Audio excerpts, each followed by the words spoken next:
news items, among them the deteriorating situation with North Korea. All of a sudden, that country's leader has scrapped the armistice that suspended the Korean War. That's according to the North Korean news agency.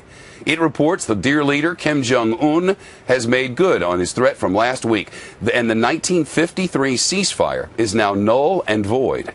The North Koreans also shut down a key hotline to South Korea, a phone that, well, the South rang and the North didn't answer. The latest moves as both North and South Korea flex their military muscle. North Korean troops are carrying out exercises involving the Army, the Navy, and the Air Force. And South Korea is holding days of military drills involving 10,000 South Korean troops and 3,000 from America. This just days after Dennis Rodman's best buddy reportedly threatened to nuke the United States and told troops to prepare for all-out war. That was in response to a number of things, among them the new tough punishments from the United Nations that are aimed at getting the dictator to abandon his nuclear program. The Fox Report's chief correspondent, Jonathan Hunt, is live at the United Nations. Jonathan, nobody really thinks Kim Jong-un wants to restart the Korean War, right?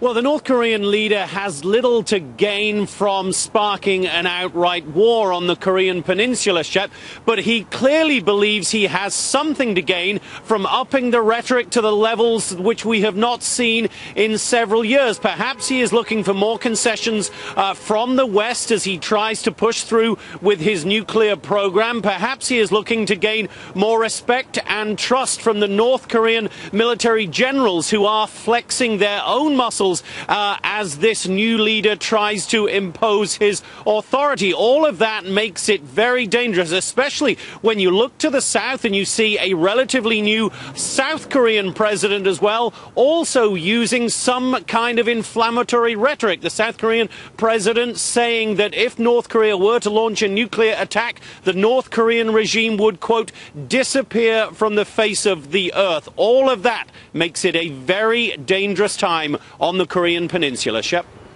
A dangerous time, and it appears the United States is reacting and sharply to all of this.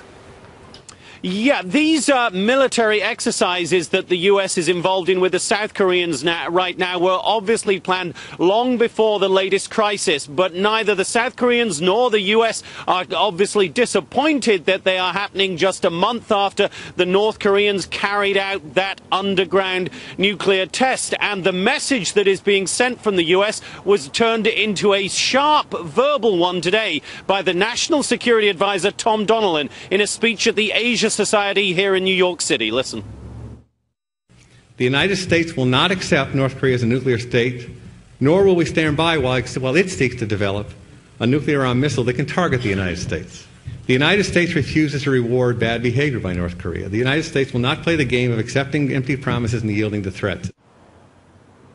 And the great concern here, Shep, is that with the North and South Korean militaries both on high alert, the stakes very high, the rhetoric inflammatory, mistakes can easily be made, and that can just as easily spark an outright war. Shep?